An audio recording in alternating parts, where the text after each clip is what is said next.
This morning we are honoring the memory of the late Stanley Hiroshi Ueunten, who passed away on Thursday, February 23rd, 2023, at the age of 86.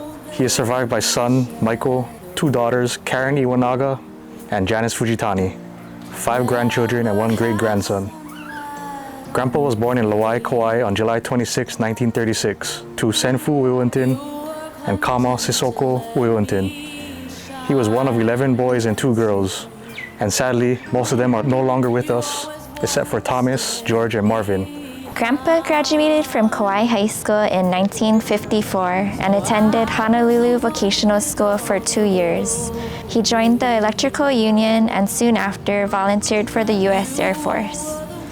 After serving 4 years in the Air Force, he returned to Honolulu and continued work as an apprentice electrician. It was during this period that his best man, the late Richard Tamanaha, and Sheila Katekaru Tamanaha quietly tried to matchmake and brought Grandpa to the bowling alley, where Sheila and Grandma were bowling in a league. I guess you can say they succeeded.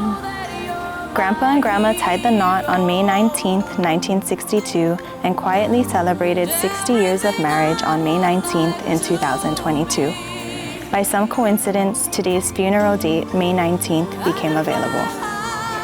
There's an amusing story, and it concerns Mililani Cemetery. On one of their outings when they were still single, Grandpa took Grandma to a nice place with green grass where they sat and chatted. When they looked far away in the distance, they saw flowers. Then they realized that they were sitting in a cemetery that was not yet occupied.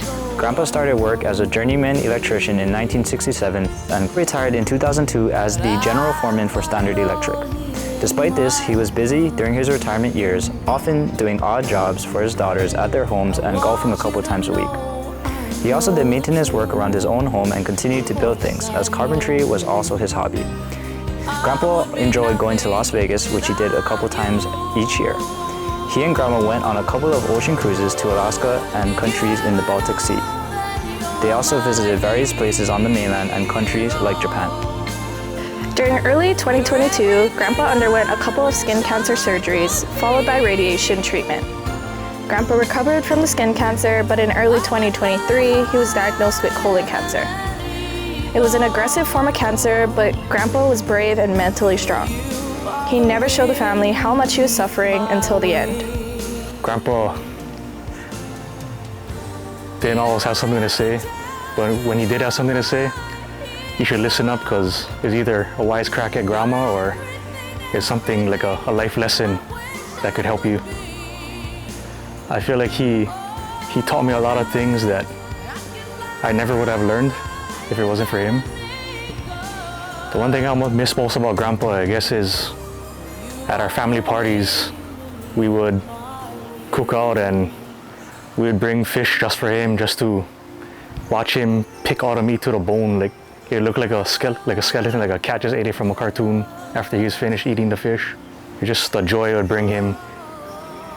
Like, you would never think Grandpa has money. Like, he always would try to do things on his own and figure it out on his own instead of hiring people to do it.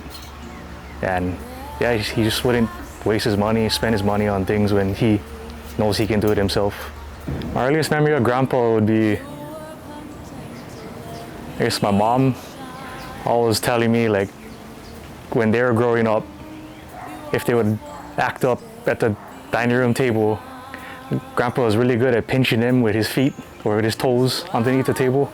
So I was always concerned about that. I always look at his feet. So how does he do that so well? I think I'll always remember Grandpa for that he was a man of few words, and if he could say something in 3 words or less, he would. Like when I first brought Ren, this is my son Ren, say hi.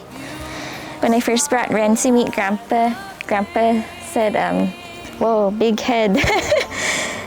And that he always says something funny in 3 words.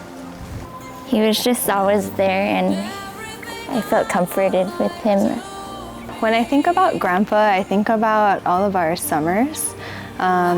When we're on break, anytime Grandpa wasn't golfing, he would take us out to go on hikes or to different parks and just make us be outside in nature.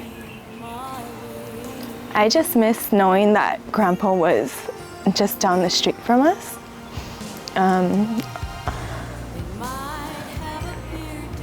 Yeah, it was just comforting to know that Grandpa was just always around. Okay, so what I'm gonna miss most about Grandpa is, I guess lately I've been calling him for advice for things like the desk that I just worked on. I'm gonna miss being able to talk to him and ask him how I would, or how he would go about these things, what he would do to build, I don't know, anything that I had in mind. Just the other day I wanted to build something new, and I would have asked him, I wanted to ask him about what he would do to build it, but I guess I didn't get a chance to. But yeah, that's, I guess, what I'm gonna miss about him, being able to talk to him about these, the hobbies that we shared. I'm the youngest, so I got to spend like a lot of one-on-one time with him while everyone else was in high school or off at college, and he taught me how to play craps when I was in the 4th grade out here in the backyard, and that's like one of our favorite things to do together. I think what I'm gonna miss most about Grandpa is how selfless and inspiring he is. He's so humbling when you just spend time with him. You just see how much he cares about all the people around him, and he never puts himself first. And he supported me through college. I just graduated with my undergrad, and I guess I'm gonna miss not being able for him to see me finish college. I'm actually going to do my master's, and he supported me, he and Grandma supported me through all of it. We will all miss Grandpa, and though he is no longer with us, we are thankful for the years that we did spend with him. We will remember him as quiet, kind, and honest, a caring husband, father, and grandfather. May Grandpa rest in peace.